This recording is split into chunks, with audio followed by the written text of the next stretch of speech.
esta tarde sueña con escapar.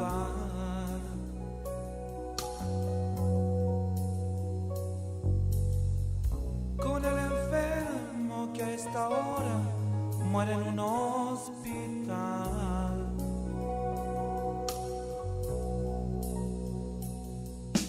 Ay, soy todos los hombres que están mal.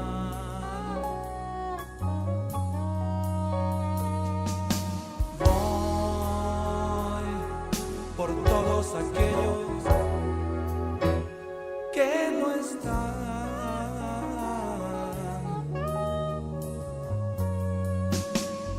Con el que dicen que en la vida podrá regresar.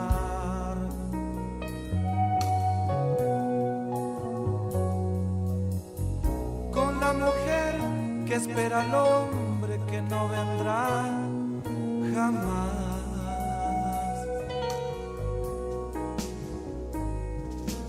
Ay, soy todos los hombres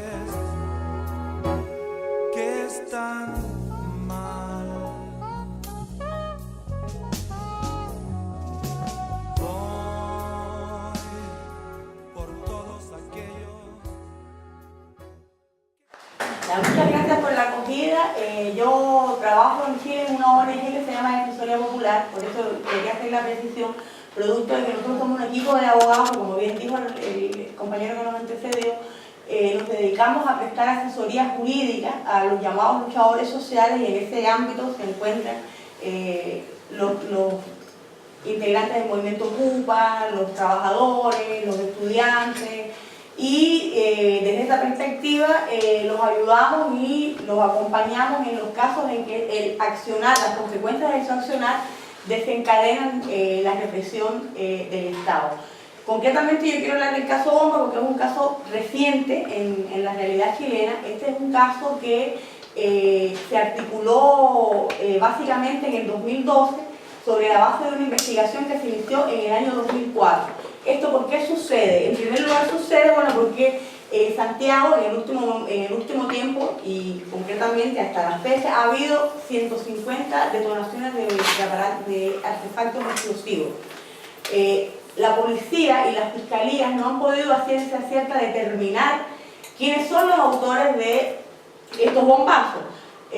Nosotros los abogados y también las personas que hemos defendido tenemos la sospecha de que en parte ha habido también una intervención de la gente que obviamente está en contra de los luchadores sociales y en contra de las movilizaciones sociales. En el caso del caso Bomba, se eligieron a 14 personas que por sus características particulares y por su activismo social, por alguna cosa que por algún motivo calificaban como para ser líderes de una asociación ilícita terrorista, y fueron sometidos a un juicio que fue escandaloso porque fue uno de los juicios más grandes que ha habido desde que hubo en Chile la reforma procesal penal, y la verdad que ha sido el fracaso más estruendoso que ha tenido la Fiscalía, en este caso la Fiscalía Centro-Sur de Santiago. Es un juicio en el cual se desplegaron muchos recursos del Estado, muchos, porque hubo muchas personas que fuimos investigadas en ese marco, porque no solamente se investigaron a los anarquistas como tal, a los miembros de las casas Ocupa, en concreto en el caso Bomba, se atacó a dos casas Ocupa, una es la Sago Ivancetti y la otra la Crota, que en la actualidad el producto de estos acontecimientos ya no existe, sino que todo el entorno que tenían estos jóvenes Ocupa, le hace familiares, compañeros de curso, amigos, también fuimos investigados y bueno, fue invadida nuestra privacidad en forma absolutamente ilegal. De hecho, gran parte de la prueba que obtuvo la Fiscalía Sur la obtuvo en forma ilegítima, y eso quedó de manifiesto en la audiencia de preparación de juicio oral, porque una vez que en Chile se formaliza una investigación, no sé cómo será el sistema procesal aquí, pero cuando se formaliza una investigación a una persona que se le comunica formalmente que va a ser investigada por un delito, después se establece un plazo de investigación, y después de ese plazo de investigación hay una audiencia en que se prepara el juicio, en la cual tanto la Fiscalía como las defensas pretenden las pruebas, o sea, presentan las pruebas que van a usar para los efectos de que el juez evalúe y juzgue, en definitiva, si hay responsabilidad en los hechos que se investigan. La prueba nuestra, que nosotros fue mínima en comparación con la prueba que presentó la Fiscalía, no fue rechazada, y la prueba que presentó la Fiscalía era un total de cerca de 7.000 evidencias, más de la mitad fue rechazada, primero por ser impertinente, y en segundo lugar por haber sido obtenida en forma ilegítima, o sea, haber sido obtenida sin orden del juez o con infracción de garantías constitucionales. Hay un caso de uno de los imputados del caso Bomba, el caso de Vinicio Aguilera, que se encontraba en una de las casas ocupas. Él fue detenido sin orden de detención, por ejemplo, ahí para que tengan una idea de a qué extremo se llegó a las ilegalidades. Hubo una serie de peritajes hechos practicados por las policías, y que cuando los peritos fueron citados al estrado para que se hicieran cargo de sus dichos, cuando el abogado les preguntaba, oiga, ¿usted firmó esto? El perito miraba la firma, no, yo no firmé. ¿Pero es suyo el peritaje? Sí, pero ¿cómo que la firma no es suya? No, es que... Y entonces, bueno, de hecho, ha habido una denuncia porque esos peritajes, francamente, han sido falsificados. O sea, si el perito que aparece como firmando no es el que firma, entonces ahí hay algo que está absolutamente mal. Entonces, por eso, afortunadamente, eso los abogados lo capitalizamos. En el caso de la Defensoría Popular, que es el organismo que defiendo yo, o sea, en el que trabajo yo, desde un principio, desde que nos enfrentamos a la prueba, nos dimos cuenta que la evidencia que tenía la Fiscalía era absolutamente circunstancial, porque no apuntaba a ninguna parte. De hecho, en esta causa hubo 2 fiscales, y ninguno de los 2 fiscales anteriores se animó a acusar. ¿Por qué? Porque los fiscales, siendo objetivos, viendo lo que tenían, se daban cuenta que no iba a ninguna parte, que no había ninguna prueba que indicaba a tal o cual persona. Esto se desencadena, y voy a volver un poco atrás, a raíz de que una de las explosiones que se produjo cerca de la casa del Presidente de la República, el llamado tercer anillo de seguridad de la casa del Presidente de la República. Apareció una organización anarquista reivindicándose atentado y señalando de que con el lenguaje que tienen los anarquistas tan vehemente de que ellos iban a llegar, podían llegar, y que justo en la casa de Piñera. Entonces, el ministro del Interior, el tristemente célebre Rodrigo Ginspeter, se acercó al fiscal nacional y le exigió que cambiara de fiscal, porque el fiscal que tenía la investigación no entregaba resultados. Entonces, que aparece un tercer fiscal, un caballero nefasto de nombre de Alejandro Peña, que también ha sido muy célebre en el último tiempo porque fue sorprendido en un escándalo de dinero en el gobierno. Y este fiscal toma la causa, hace un par de diligencias y orquesta el caso, crea este montaje que, como ya sabemos, como ya les he dicho en varias oportunidades, cayó, y para desgracia del fiscal también se destapó su participación en un negocio sucio. El fiscal está implicado en un pago de sobreprecio, porque él, eso es otra de las cosas que pasó durante el procedimiento, antes de que empezáramos a preparar el juicio, el fiscal abandonó el juicio y dejó a sus adjuntos. Entonces él se fue a trabajar a La Moneda, al Ministro del Interior, al Departamento de Estudios, a hacerse cargo de un proyecto que se llama el proyecto Zona Norte, que estaba destinado a perseguir el narcotráfico. Porque parece que este es un fiscal que tuvo mucho éxito en la persecución de bandas de narcotraficantes, y se descubrió que se habían adquirido unos equipamientos, tecnología para la escucha y estas cosas, que se pagó 3 veces su precio, y ese precio lo pagaron, o sea, lo pagaron los chilenos y lo pagamos los que pagamos impuestos en Chile, y que no se justifica por qué, si se pudo haber obtenido a un precio menor, se haya pagado este precio. Eso es un tema que está siendo investigado, todavía no hay responsabilidad, el ex fiscal tuvo que renunciar y ha ido a declarar a los procesos en calidad de testigo por estos hechos. Obviamente este hecho para nosotros también fue útil para los efectos como defensa, porque un fiscal que se va de la Fiscalía, que va al Ministerio del Interior y aparece involucrado en un chanchullo como este, evidentemente cualquiera es cosa de sumar y restar, fácilmente puede articular un montaje como el que articuló, y que tuvo como nefasta consecuencia, porque a estas alturas nosotros lo vemos desde lejos y uno lo ve con satisfacción, y a veces en el tema de anécdota hay alguna cosa jocosa, pero ciertamente aquí hubo 14 personas que estuvieron privados de libertad 9 meses, 14 personas que no tenían ninguna responsabilidad, que fueron presentados a la prensa como delincuentes terroristas, porque no es que, no, delitos menores, delitos de lavadero, delincuentes terroristas, que es muy grave, y que después de que tuvieron que incluso recurrir a la huelga de hambre para ser respetados, para que se conocieran sus demandas, y que finalmente de un día para otro un tribunal muy garantista, muy serio, les dice, ¿saben qué? Inocentes, ustedes hay que pagar costas, probablemente se van a intentar acciones de indemnización, esto todavía no está claro porque esto es resorte justamente de las personas que fueron juzgadas y que fueron 9 meses de su vida que perdieron, y perdieron dentro de una cárcel. En el caso de los hombres, en la cárcel de alta seguridad de Santiago, que es una de las cárceles que tiene un régimen de disciplina más severo y que naturalmente tuvo consecuencias familiares, consecuencias personales. Desde el año 2004 hasta la fecha ha habido en la ciudad de Santiago de Chile, también ha habido en Valparaíso, pero bueno, concretamente estamos hablando del caso Bomba, que es un caso emblemático que sucedió en Santiago. Ha habido una serie de atentados explosivos, hasta la fecha ha habido 150. Como es natural, se ha tratado de investigar quiénes son los autores, hay algunas pistas, y alguna de las pistas que conducen hacia los anarquistas es precisamente que en uno de esos bombazos murió un joven anarquista en el intento de colocarlo. Pero ciertamente, como yo les explicaba al resto de las personas que están aquí, la investigación que ha hecho la policía y que ha hecho la fiscalía no apunta directamente a ninguna persona.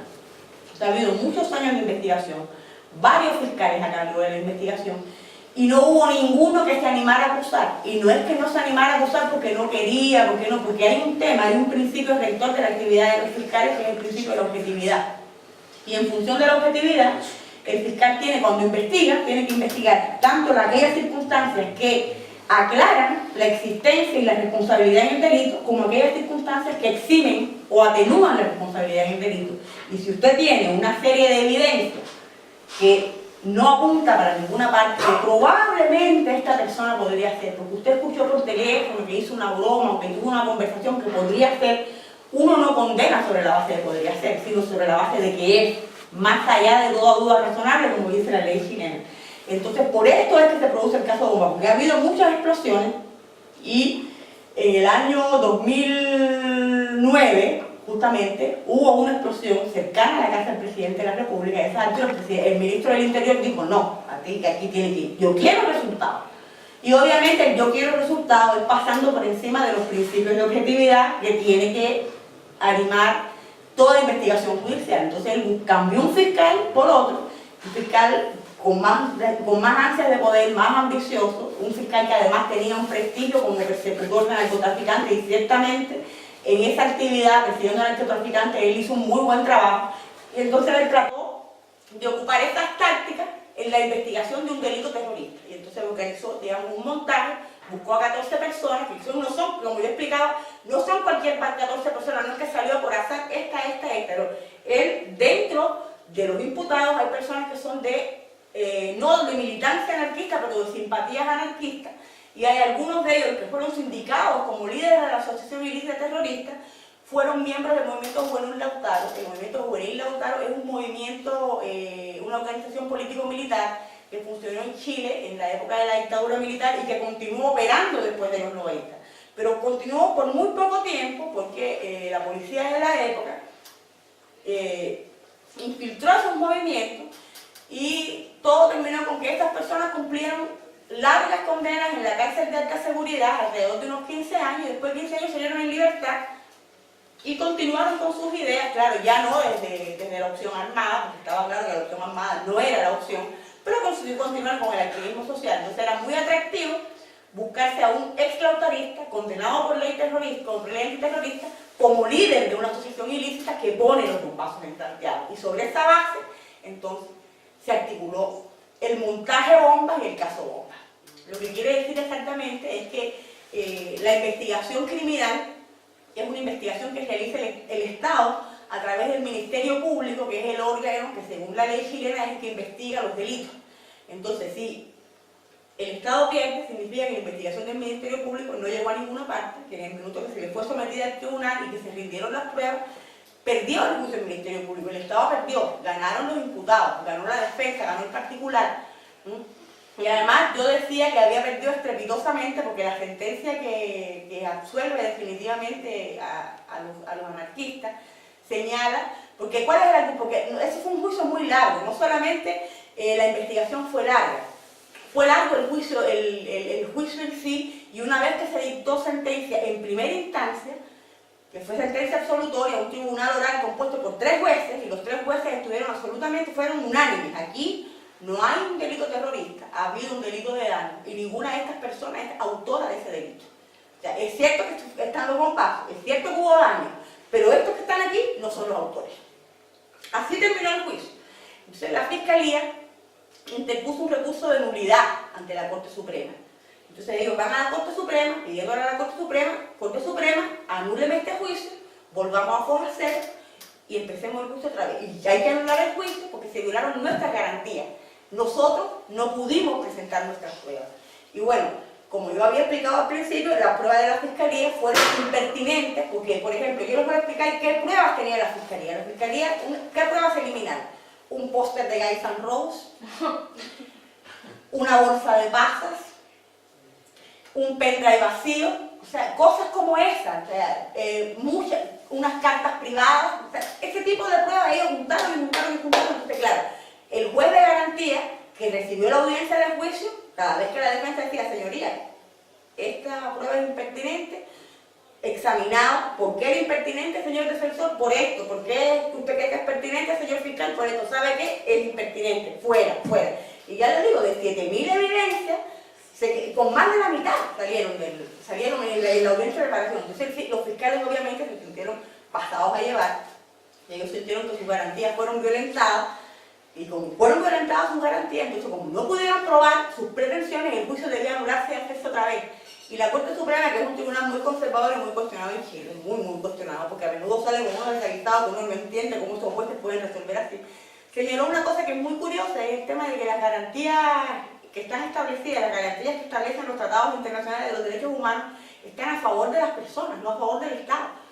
Y que el Estado tiene que probar que respeta las garantías, no alegar que no se respetan respecto a él, porque el Ministerio Público es un órgano del Estado, tiene todo el poder. Entonces no puede alegar que mis garantías fueron vulneradas, no. Demuéstrame que tú hiciste la pega, que tú trabajaste bien, que tú respetaste la garantía y de ahí hablamos. Entonces, lo que pasó fue justamente que la Corte Suprema unánimemente confirmó el fallo de primera instancia, el fallo absolutorio, y eso que fue lo que significó que el Estado perdió, ganamos nosotros. Eso fue así, porque evidentemente la defensa que nosotros realizamos no es meramente jurídica, porque una defensa meramente jurídica lo que exige es que uno tenga conocimiento de la ley y aplique la ley, 2 más 2 son 4. Nuestra defensa es jurídica y es política. Lamentablemente el instrumento jurídico que tenemos es un instrumento jurídico que responde a los intereses de una clase en el poder. Pero todos estamos de acuerdo y ha habido un consenso de que esas son las leyes que nos rigen, y entonces lo que hay que hacer es sacarle partido a esas leyes. Claro, usted hablaba acerca de los derechos humanos y del poco respeto que tienen los instrumentos de derechos humanos y de lo inútiles que son, pero ahí están, y aun cuando son muy insuficientes, aun cuando están en el papel, porque efectivamente están en el papel, y yo voy a poner un ejemplo concreto y absolutamente contingente hoy de la realidad chilena. La Constitución Política de Chile establece en su artículo 19, número 10, el derecho a la educación.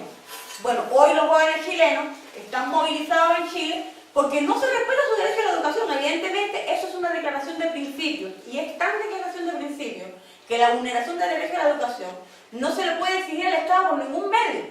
En Chile, la Constitución Política establece el recurso de protección como un mecanismo para exigir el cumplimiento de los derechos. Bueno, el recurso de protección no está establecido para el derecho a la educación. Entonces, respondiendo a su pregunta, en primer lugar, el concreto que tenemos es el tema de los recursos. Ese es lo otro. Y con respecto al comentario que usted me hace, a mí no me queda otra cosa que decirle que estamos de acuerdo y que yo lo escuchaba hablar y yo me acordaba, no sé, de que en un momento de la vida, cuando apareció el fascismo en Europa, el fascismo apareció como una respuesta de la burguesía ante el auge de los movimientos sociales. Y entonces, en lugar de hacer concesiones al movimiento social, aparece el fascismo con todo su aparato de represión y todo. Lo que pasa es que el fascismo se le fue la mano, se fueron al chancho, como dicen los chilenos. Entonces, ¿qué es lo que pasa aquí? En este minuto, el fascismo adopta otras formas. No, o sea, tiene que ser más solapado, y tiene que ser más solapado porque, entre otras cosas, los estragos que produjo el fascismo generó una cultura de derechos humanos, generó un cuestionamiento en términos de los seres humanos somos seres humanos, nosotros tenemos derechos, tenemos que respetarnos entre nosotros, tenemos que ser tolerantes. Entonces ahora no puede aparecer una bota, no puede aparecer un gobierno con una policía secreta que torture y desaparece personas. Todavía pasa, es cierto que todavía pasa, pero es más selectivo, no es como era en esos años. Y entonces la criminalización de la protesta social es justamente la respuesta a las demandas de la gente por sus derechos, a la demanda de los jóvenes por educación, a la demanda de los trabajadores por salarios justos, a la demanda por justicia social. Entonces, ¿cómo se nos responde? Con protesta social. Por un lado se nos dice, ustedes tienen derecho a expresión, ustedes tienen derecho a reunión, tienen derecho a movilizarse, pero ustedes se expresan, se reúnen y se movilizan hasta cierto punto. Si se salen de las rayas, ahí está la policía, están los palos, las lacrimógenas. Es eso. Ya les respondo todas sus preguntas por orden. Usted primero pregunta por la Defensoría Popular, sí. ¿Qué tipo de casos tenemos? Sí, claro. Nosotros realizamos asesoría social fundamentalmente en el ámbito penal. Nosotros asesoramos a las personas que son acusadas de delitos en el marco de su activismo social. ¿Cuáles son los delitos que principalmente asesoramos? Maltrato de obra carabinero, daños, porte de armas y explosivos, delitos de la ley de control de armas y delitos de desorden público. Esos son básicamente los delitos. Claro, en el último tiempo ese ámbito se ha ampliado más. Con el tema de las movilizaciones estudiantiles, por ejemplo, los chicos que toman los colegios, a menudo los colegios los acusan de robo. Se robaron útiles, se robaron un computador, entonces obviamente si bien este delito es un delito común, habitualmente los ladrones andan robando. Ya cuando se produce en el ámbito de una toma estudiantil, ya quiere otra connotación, porque evidentemente lo que se está buscando es criminalizar al joven, o como se dice vulgarmente allá, cargarlo para perjudicarlo en su reputación, en su honor. Eso es por una parte. ¿Qué casos tenemos? Muchos casos de ese tipo. También otros casos que desarrollamos, y en este caso es los casos que yo hago fundamentalmente, son acciones constitucionales, que son recursos de protección. El recurso de protección es un recurso que establece la Constitución a favor de las personas que sienten vulnerados sus derechos por algún acto de un particular o de un órgano del Estado. ¿Para qué es esto? Uno va a la Corte de Apelaciones donde ocurre el hecho vulneratorio y le exige a la Corte, señora Corte, aquí ha habido una vulneración de mi derecho a reunión, me han vulnerado mi derecho a reunión, usted restituya mi derecho. ¿Cómo es? Entonces, en el caso de los colegios, la Corte ordena, ¿sabe qué? Permita al centro alumno que se reúna, permita al joven que se exprese, reintegre al joven al colegio porque usted lo echó en forma injustificada. Ese es otro ámbito muy importante y que se desarrolla con que estamos desarrollando mucho, pero aparte de eso, hay otro ámbito también que entra dentro del ámbito criminal, que es el ámbito de la denuncia que se hace en el interior de las comisarías. ¿Por qué? Porque cuando los chicos son detenidos, en la comisaría ha habido eventos hasta de abusos sexuales hacia niñas. Entonces, cuando ha habido ámbito de abuso, ya sea abuso físico generalmente, la verdad que el tema de abuso sexual es más bien aislado, pero bueno, en una golpiza los cabros llegan, como dicen en Chile, más machucados que en un vídeo colegial. O sea, uno llega a los controles de detención y se los encuentra morados, con machucones, y son los carabineros que les pegan, y son los carabineros que los humillan en la comisaría. Entonces, ese tipo de denuncias, uno realiza denuncias en la Fiscalía Militar, porque uno de los problemas que tiene la ley chilena es que ahí existe el fuero militar. Entonces los milicos, las policías, no van a los juzgados que va a la gente común. O sea, los juzgados de garantía son para la gente común, los juzgados militares son para los militares. Claro, eso es terrible. ¿Por qué? Porque bueno, ojalá fueran a los juzgados de garantía, porque ahora a raíz de la nueva reforma procesal penal, los juicios penales son muy rápidos en Chile y son muy transparentes. La verdad que aun cuando es perfectible la reforma, en la actualidad todas las cartas están arriba de la mesa. La justicia militar tiene el sistema antiguo, que el sistema antiguo era un sistema más bien acusatorio, con una etapa de sumario, la investigación era privada, usted va a ver al actuario y si no tiene, si está con el secreto de sumario, usted no sabe nada, usted lo único que sabe es que tiene una persona que está acusada y que no sabe de qué, ni en base a qué, hasta que a alguien se le ocurre decirle, bueno ya, puede conocer la investigación. Entonces obviamente eso permite unas dosis de impunidad muy altas. Para el caso de los uniformados que son investigados por abuso de poder, que es justamente el delito por el que principalmente uno los acusa y les interpone denuncias ante la Fiscalía Militar. Con relación al CODEPU, la verdad es que el CODEPU, que tuvo sin lugar a dudas una labor muy destacada durante la época de la dictadura, nosotros, yo particularmente, tengo la impresión que después que vino la democracia como que se quedó un poco sin objeto sin objeto de trabajo, le costó readecuarse.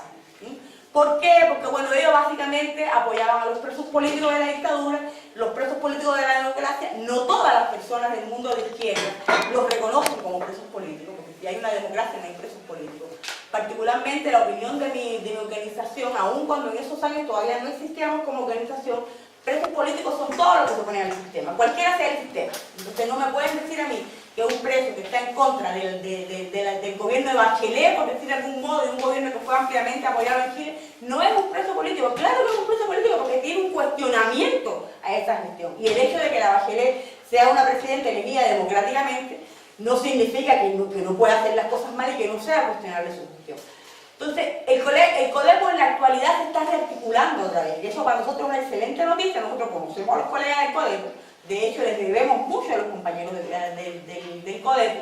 Yo en particular tengo más relaciones de amistad que profesional con algunos de ellos, pero muchos de mis colegas fueron formados por los abogados del CODEPO. Entonces, si bien somos organismos absolutamente nada que ver, el CODEPO es el CODEPO, la Defensoría Popular es la Defensoría Popular, no somos adversarios, somos más bien colaboradores. Yo no tengo claro exactamente en qué ámbito se está desempeñando el CODEPO en la actualidad. Tengo la impresión que tiene que ver con el tema de la movilización social, la asistencia a comisaría, a los jóvenes y a los distintos actores que se movilizan en la sociedad chilena. Con relación al Instituto de Derechos Humanos, lo mismo. El Instituto de Derechos Humanos es un organismo que está creado por el Estado.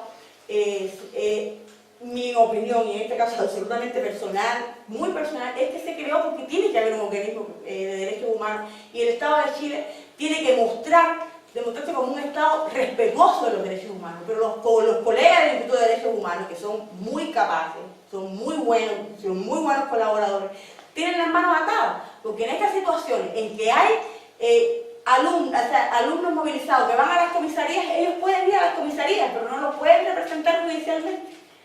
No puede, o sea, cuando hay que controlar la detención de una persona detenida, o sea, ellos van a la comisaría, se preocupan de que les respeten sus derechos humanos, de que son maltratados por carabineros, pero hasta ahí llega el trabajo de ellos. Claro, ellos tienen una ley, tienen determinadas funciones, pero esas funciones no dicen nada con la representación judicial, porque la representación judicial que el Estado proporciona, la proporciona a través de la Defensoría Penal Pública.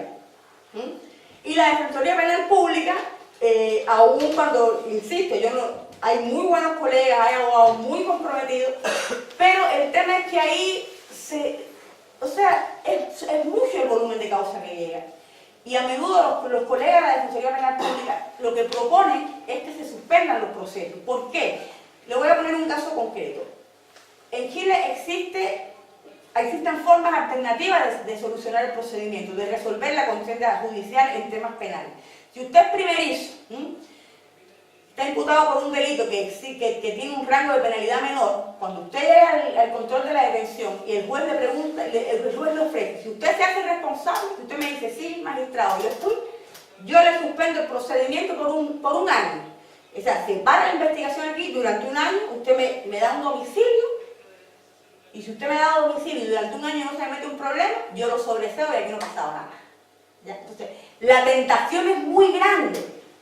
Cuando usted llega con un niño que ha estado 24 horas en un calabozo por maltrato de obra carabinero y el juez le propone eso, el defensor le aviva la cuerda, como dicen los chinos, ¿sabes qué? Suspende.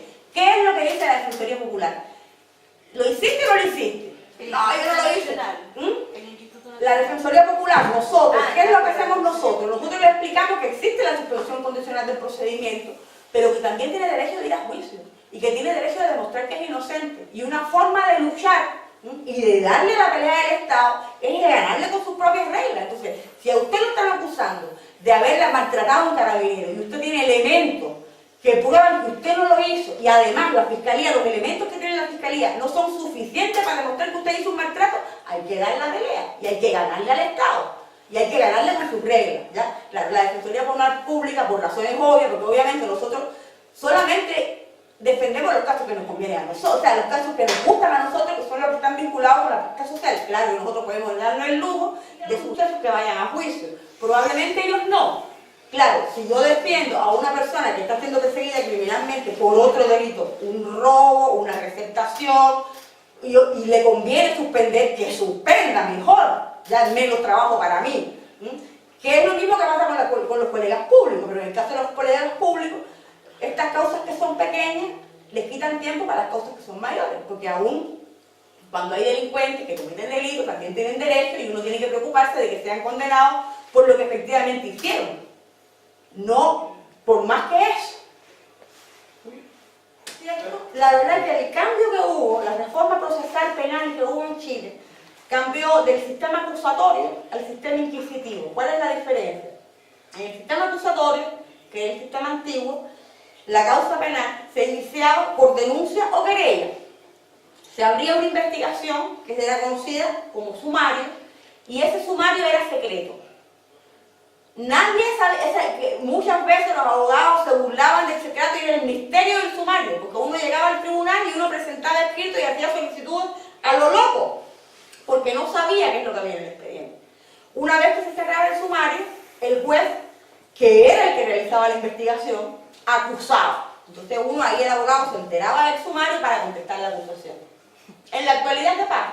En la actualidad uno denuncia o querella, exactamente lo mismo. Pero ¿qué sucede? Que en este caso hay un órgano encargado de hacer la investigación, que es el Ministerio Público, que es independiente del juez. El juez ve lo que dice el Ministerio Público y lo que dice la defensa. Y el proceso, uno de los principios del proceso es la publicidad.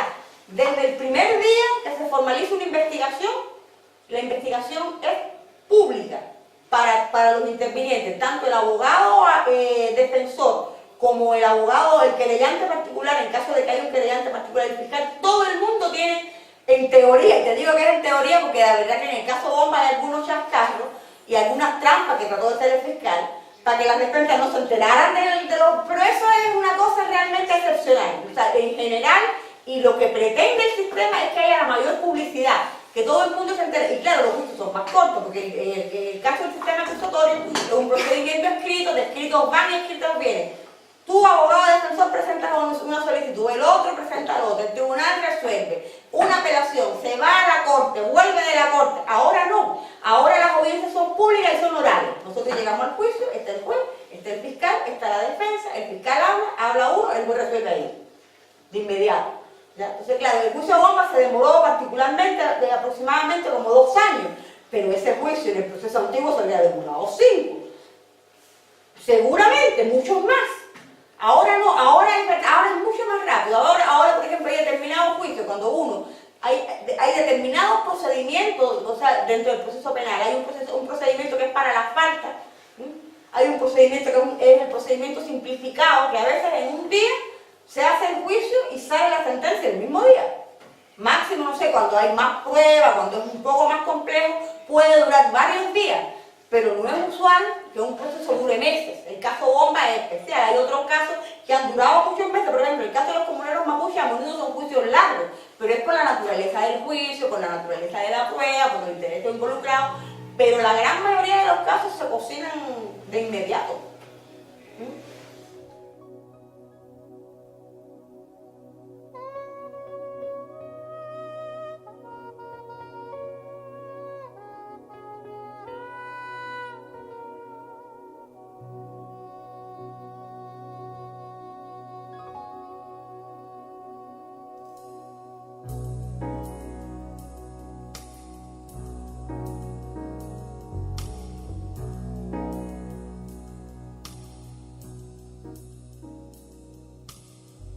Con el cautivo que esta tarde sueña con escapar.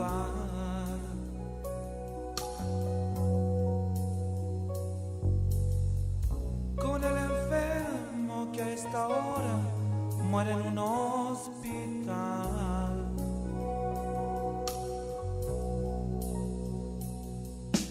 Ay, soy todos los hombres que están mal. Voy por todos aquellos que no están.